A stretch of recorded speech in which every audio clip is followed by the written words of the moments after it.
Section 2 परिभाषाएं। कल हम लोगों ने पढ़ा था इंट्रोडक्शन ऑफ सीआरपीसी। आज हम पढ़ेंगे परिभाषाएं। परिभाषाएं धारा 2 में है। पहली परिभाषा क्या है? 2 के काम में जमानतीय अपराध, बेलेबल ऑफेंस। ठीक, जमानती अपराध क्या होता है? जमानती अपराध ऐसा अपराध है जो प्रथम सूची में, यानी जो सीआरपीसी की फर्स्ट, टोटल 2 शेड्यूल दिया गया है सीआरपीसी में, उसके जो प्रथम अनुसूची में जमानत के रूप में दिखा दिया गया है या किसी अन्य विधि द्वारा जमानती बनाया गया है। यानी जमानती अपराध ऐसा अपराध है जो प्रथम अनुसूची में जमानत के रूप में दिखाया गया है या किसी अन्य विधि द्वारा जमानती बनाया गया है।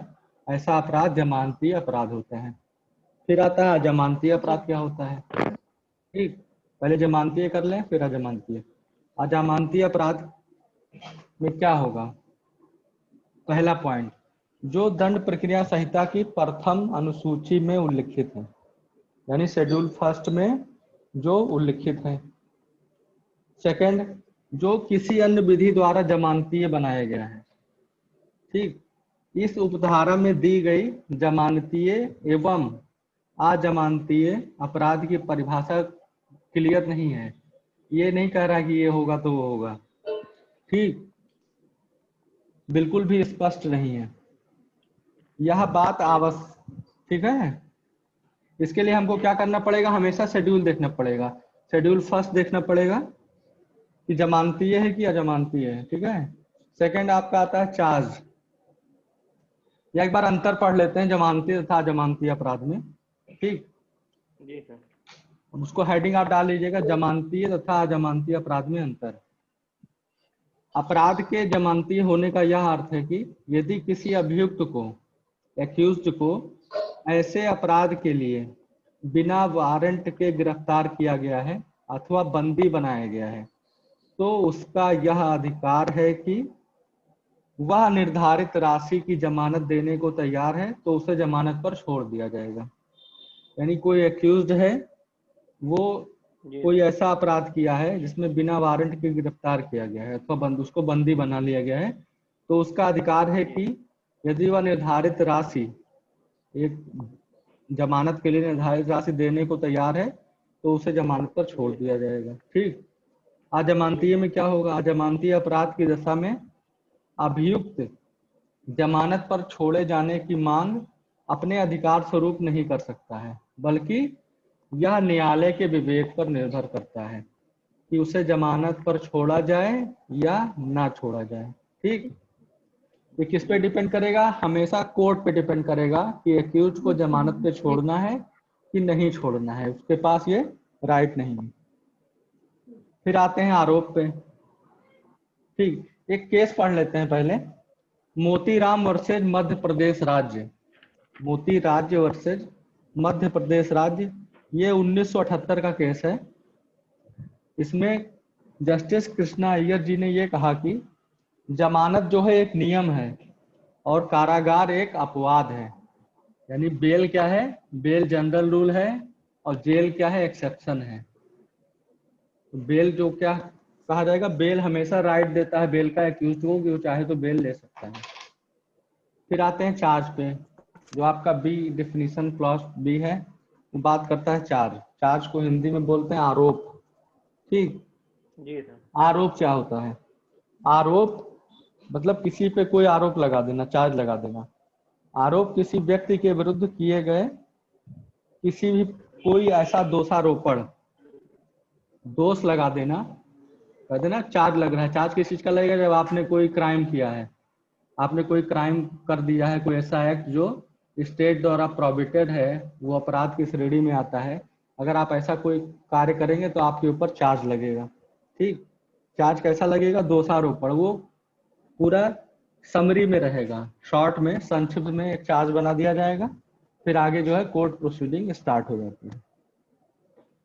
अभियुक्त जो होगा उसको अपना बचाव करने का पूरा अवसर दिया जाएगा। जो उसके ऊपर चार्ज लगेगा, जितने भी चार्ज लगे हैं उन सबका वो जवाब देगा और उसको अपना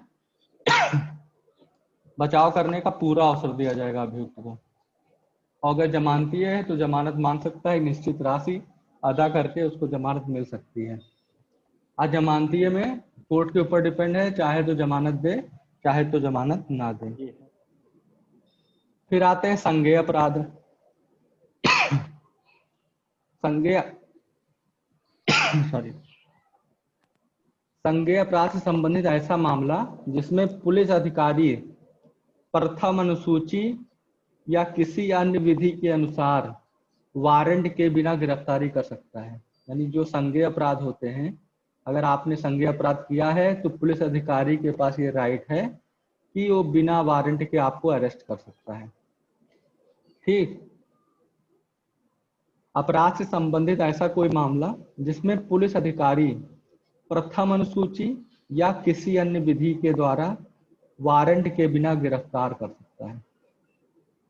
जी ये था संज्ञेय अपराध। अब पढ़ते हैं संज्ञेय मामला क्या होता है। ठीक। संज्ञेय मामला, संज्ञेय मामला से आशय है अपराध से संबंधित ऐसा कोई मामला जिसमें कि पुलिस अधिकारी प्रथम सूची या किसी अन्य विधि के अनुसार वारंट के बिना गिरफ्तार कर सकता है, संज्ञेय मामला कहा जाता है। संज्ञेय मामला क्या होगा? जिसमें पुलिस अधिकारी के पास ये अधिकार है कि वो बिना वारंट के अरेस्ट कर सकता है। तो ऐसे मामले क्या बोले जाते हैं? संज्ञेय मामले हो जाते हैं। जी सर। नेक्स्ट है परिवाद। परिवाद क्या होता है? परिवाद से आशय है मजिस्ट्रेट के समक्ष किया गया कोई मौखिक या लिखित अभिकथन, कोई भी मौखिक या लिखित अभिकथन परिवाद का उद्देश्य है कि मजिस्ट्रेट को कोड के अंतर्गत कार्यवाही करने में सक्षम बनाना। परिवाद में क्या क्या निहित होता है? परिवाद में निहित होता है किसी व्यक्ति ने, चाहे वह ज्ञात हो या अज्ञात हो, अपराध किया है। लेकिन अब एक बहुत इंपॉर्टेंट चीज ध्यान रखिएगा, परिवाद में पुलिस की रिपोर्ट शामिल नहीं होती है। जो कंप्लेंट होगी उसमें जी पुलिस सर। रिपोर्ट शामिल नहीं होती है। परिवाद किसके समझ किया जाता है? हमेशा मजिस्ट्रेट के समझ। कोई मौखिक या लिखित कथन के माध्यम से हम कंप्लेंट अपनी दर्ज करा सकते हैं। परिवाद का उद्देश्य है मजिस्ट्रेट को जो कोड है दंड प्रक्रिया संहिता के अंतर्गत कार्यवाही करने में सक्षम बनाना। जी सर। ठीक। इसमें एक केस नोट कर लीजिएगा, गणेश जी बताइए। बनाम सरियप्पा। गणेश बनाम सरियप्पा। सर करियप्पा। सर करियप्पा। सरळयप्पा, सरळयप्पा, सरळयप्पा। सरळयप्पा। ठीक। ठीक। इस केस में सुप्रीम कोर्ट ने कहा कि परिवाद से आशय मजिस्ट्रेट से किए गए लिखित या मौखिक दोषारोपण से होता है। यानी कंप्लेंट क्या है जी सर। कि मजिस्ट्रेट के समक्ष कैसा दोषारोपण होना चाहिए, या तो लिखित में होना चाहिए या मौखिक में लिखित होना या चाहिए। मौखिक। हाँ। कंप्लेंट और एफआईआर में क्या अंतर है? कंप्लेंट मजिस्ट्रेट के समझ किया जाता है और एफआईआर पुलिस अधिकारी के समझ किया पुलिस जाता के। है। ठीक। ये छोटा सा अंतर है, इसको हमेशा ध्यान रखिए। कंप्लेंट हमेशा किसके समझ करेंगे? मजिस्ट्रेट साहब के। मजिस्ट्रेट। और वो जी। एफआईआर किसके अंदर करेंगे? थाने में जो भार साधक पुलिस। अधिकारी होगा, इंचार्ज ऑफिसर जो होगा, उसके सामने एफआईआर जो की जाती है उसके सामने की जाती है। जी। नेक्स्ट आता है जांच, इंक्वायरी। इंक्वायरी क्या है? इंक्वायरी से आशय है विचारण से भिन्न, यानी इन्वेस्टिगेशन से भिन्न ऐसी प्रत्येक जांच जो संहिता के अधीन मजिस्ट्रेट या न्यायालय द्वारा की जाए। तो जांच मजिस्ट्रेट भी कर सकता है और न्यायालय भी कर सकता है, लेकिन किससे डिफरेंस होगा? ये जी सर। इन्वेस्टिगेशन से डिफरेंट प्रोसेस है। इसमें केस है आलिम वर्सेज अदर्स। आलिम वर्सेज अदर्स। इसमें यह कहा गया कि आरोप फ्रेम करने से पहले मजिस्ट्रेट के समक्ष सभी कार्यवाहियां जिसका निष्कर्ष सिद्ध दोष नहीं होता जांच मानी जाएगी। ठीक। इस संहिता की धारा 209 के अधीन कार्यवाहियां जांच के अंतर्गत आच्छादित होती हैं। धारा सेक्शन 209 के अधीन सत्र न्यायालय को मामला सुपुर्द करने से पूर्व की गई जांच भी इस उपधारा के अंतर्गत जांच मानी जाएगी। उसमें आप पढ़िएगा सेक्शन 209 जब सेक्शंस पे आएंगे तो इसको डिटेल में पढ़ेंगे एक एक पोर्शन को। फिर एक केस है Hardeep Singh versus state of Punjab. Hardeep Singh versus state of Punjab. इसमें उच्चतम न्यायालय ने ये सर, कहा कि एक बार बोलो। Hardeep Singh versus state of sir, Punjab. Hardeep Singh versus state of Punjab. इस मामले में उच्चतम न्यायालय ने यह कहा कि जांच आरोप पत्र प्रेषित होने के साथ ही प्रारंभ हो जाती है। जांच जो है आरोप पत्र प्रेषित होने के साथ ही प्रारंभ हो जाती है। यह मजिस्ट्रेट का कार्य है। यह मजिस्ट्रेट का कार्य है। अन्वेषण से इसका कोई संबंध नहीं है। अन्वेषण से इसका कोई संबंध नहीं है। जी सर। अब आते हैं ट्रायल पे। ट्रायल क्या है? ठीक। सर अन्वेषण। इन्वेस्टिगेशन। जी सर।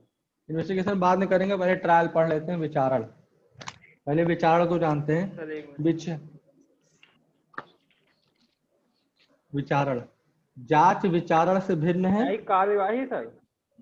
विचारण विचारण विचारण ट्रायल। ठीक। विचारण की परिभाषा कहीं पर भी डिफाइन नहीं की गई है। 1872 की संहिता में विचारण की परिभाषा दी गई थी, लेकिन 1882, 1898 और 1973 के बाद वाली जितनी भी संहिताएं हैं, कोड ऑफ क्रिमिनल प्रोसीजर, उसमें जो है विचारण को डिफाइन नहीं किया गया है। अब आते हैं इन्वेस्टिगेशन पे। इन्वेस्टिगेशन हिंदी में बोलते हैं अन्वेषण। ठीक। अन्वेषण में, इन्वेस्टिगेशन में इस कोड के अंतर्गत वे सभी कार्यवाहियां शामिल होती हैं जो साक्ष्य एकत्र करने के लिए होती हैं। इन्वेस्टिगेशन क्यों होता है? कोई क्राइम हुआ, फिर उसका इन्वेस्टिगेशन करता है पुलिस अधिकारी। इन्वेस्टिगेशन जी क्यों होता है? सबूत इकट्ठा करने के लिए ना। जी जी जब अन्वेषण होगा तो चीजें पता चलेंगी, उसमें साक्ष्य एकत्र किया जाएगा, लोगों का बयान लिया जाता है। ठीक। वे कार्यवाहियां, इन्वेस्टिगेशन की जो कार्यवाही किसके द्वारा की जाएगी? पुलिस अधिकारी के द्वारा की जाती है। मजिस्ट्रेट। पुलिस अधिकारी द्वारा की जाती है, या किसी ऐसे व्यक्ति से जो मजिस्ट्रेट के द्वारा अधिकृत हो, पर स्वयं मजिस्ट्रेट के द्वारा नहीं की जाती है। तो इन्वेस्टिगेशन जी किसके सर। द्वारा की जाएगी? पुलिस अधिकारी के द्वारा, पुलिस के द्वारा। या तो मजिस्ट्रेट किसी व्यक्ति को अधिकृत कर दे उसके द्वारा किया जाएगा। कभी भी मजिस्ट्रेट के द्वारा इन्वेस्टिगेशन नहीं किया जाता है। जी ठीक। जी तो इन्वेस्टिगेशन क्या है? एक तरह का सबूत या साक्ष्य इकट्ठा साक्ष्य करने की एकत्रित। प्रक्रिया है, जो कि क्राइम हो जाता है उसके बाद इन्वेस्टिगेशन प्रारंभ होता है।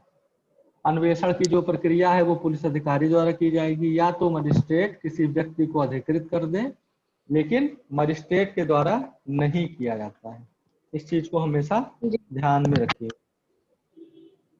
ठीक। जी अब आते हैं न्यायिक जी कार्यवाही, जुडिशियल प्रोसीडिंग। न्यायिक कार्यवाही के अंतर्गत कोई भी ऐसी कार्यवाही जिसके अनुक्रम में साक्ष्य वैध रूप से शपथ पर लिया जाता है या लिया जा सकता है। ठीक।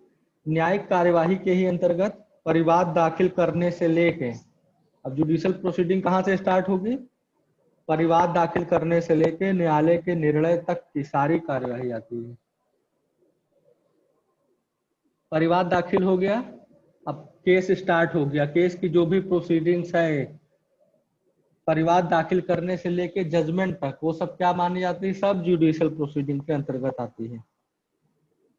सेक्शन 202 के अंतर्गत जांच या अन्वेषण का आदेश दिया जा सकता है, और ऐसी जांच या अन्वेषण न्यायिक कार्यवाही का एक अंग है। तो अभी जो हम अन्वेषण कर रहे थे वो भी क्या है? एक तरह की न्यायिक कार्यवाही है। ठीक है। जी जी न्यायिक कार्यवाही के ही अंतर्गत जांच और विचारण आते हैं। ठीक है। जांच और विचारण किसके अंतर्गत आएंगे? न्यायिक कार्यवाही के अंतर्गत। नहीं करनी।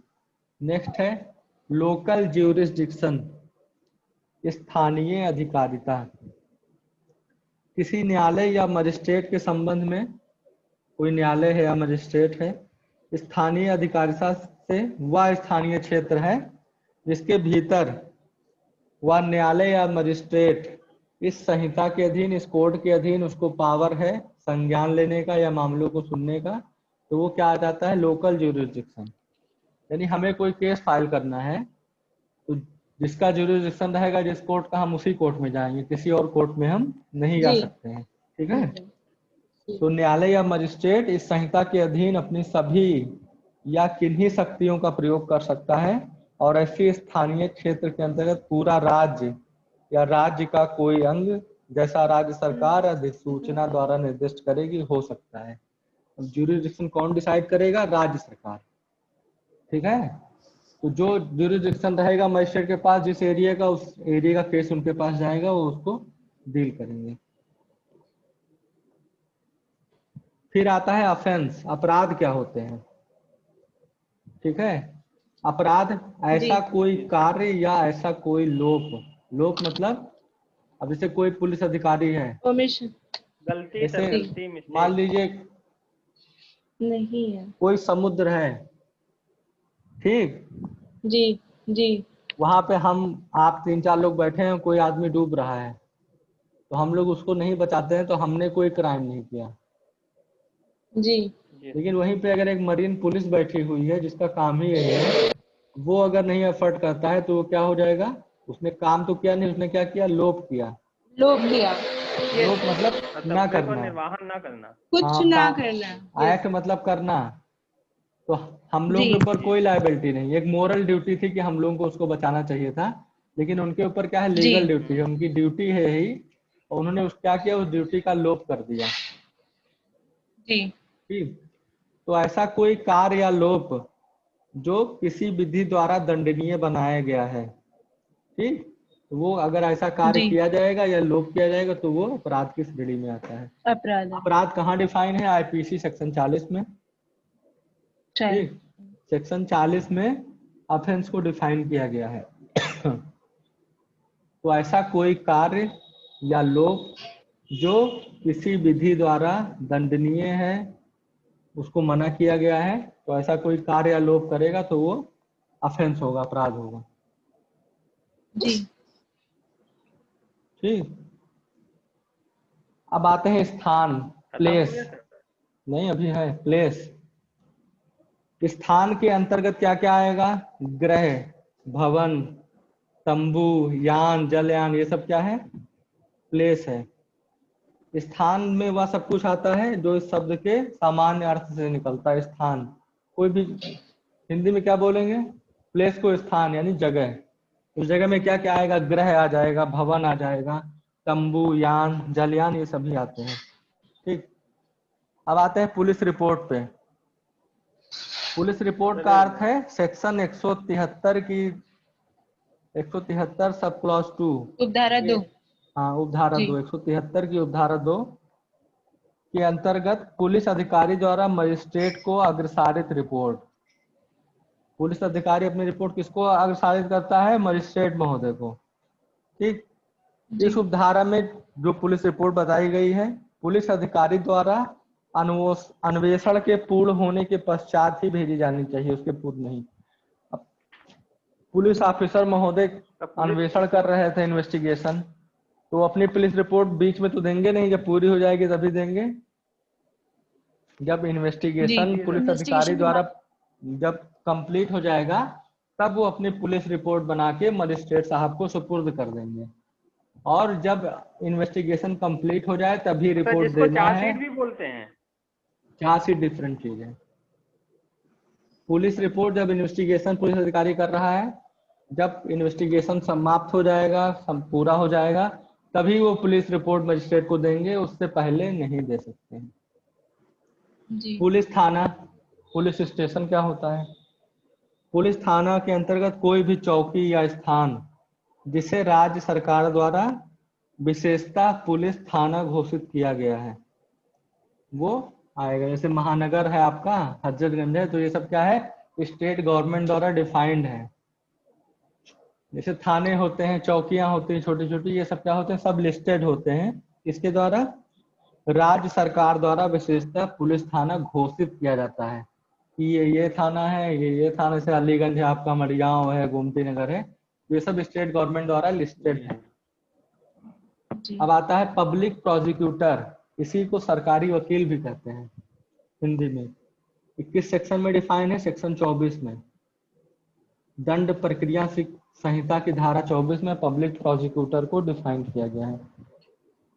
पब्लिक प्रोसिक्यूटर कौन होता है? लोक अभियोजक, कोई भी ऐसा व्यक्ति जो धारा 24 के अंतर्गत नियुक्त किया गया है।